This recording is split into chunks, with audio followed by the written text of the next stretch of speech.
Hey there, beauty enthusiasts! Today, we're diving into the world of nail growth secrets, and I'll be sharing my 3-day rapid growth journey with you. Trust me, you don't want to miss this. So, on day 1, I started by cleaning my nails and applying the first coat of polish. Then, I moved on to the next step, massaging my cuticles.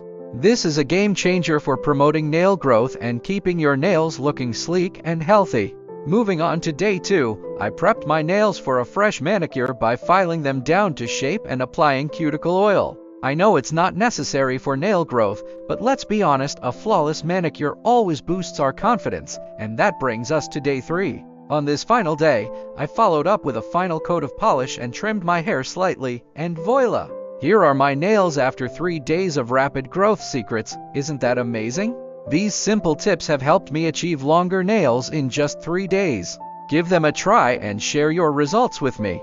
Thanks for tuning in, and don't forget to follow and subscribe for more beauty hacks and tips. Until next time, take care of your gorgeous selves.